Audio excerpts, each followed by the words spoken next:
So, mapagpalang araw po sa inyong lahat, mga minamahal mga kadongser at mga viewers. Sa araw na ito ay pagpatuloy po natin ang aking mga naunang mga videos. Pero bago po ang lahat, baka po mayroon pa po ditong hindi nakapag-subscribe, paki-subscribe po. At hindi na po natin patatagalin. Let's go!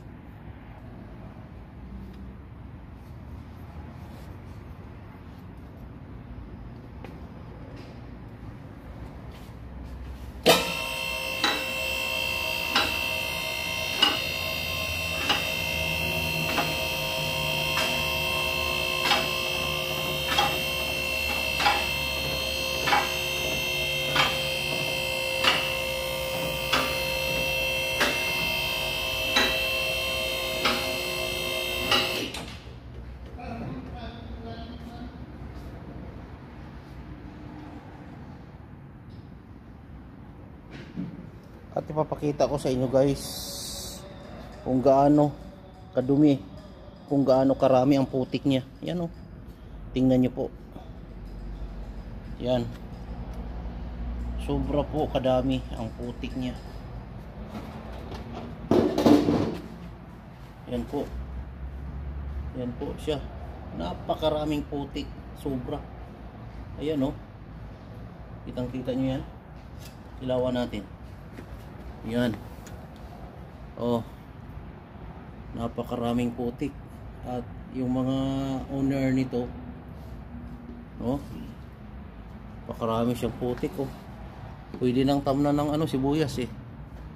Ayan, ito pa. Dito pa, oh. Yan. Napakaraming putik talaga. Kaya ko po tinaas ng ganito. Kasi dito ko patanggalin ang tornilyo ng starter sa lugar na ito, sa ano na to. Mahirap po doon sa taas, malayo. Kaya ang gagawin ko po dito ko po ano, dito po akong pumisto sa lugar na ito. Yan. Saka yung ano, yung tawag ito, yung gagamitin ko ay ano, napakahirap po talaga. Kita nyo naman kung gaano ka dumi yung ano na to, sasakyan na to.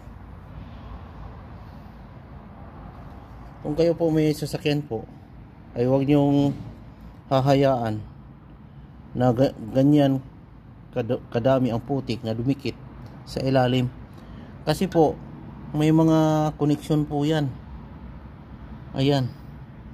Ay nangyari yung propeller na yan, oh. Yung double sa may transfer case. Dikit na siya sa putik, oh.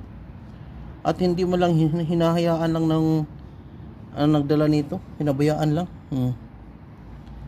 Napaka ano talaga.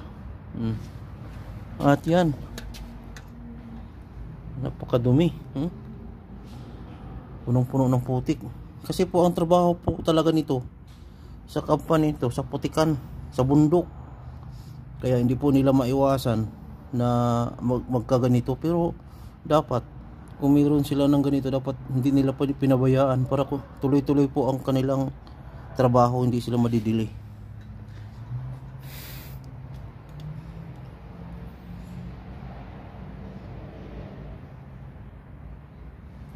Hanggang dito naman po ang aking pagkukuha ng video nito sa sasakyan na to na ano, maputik.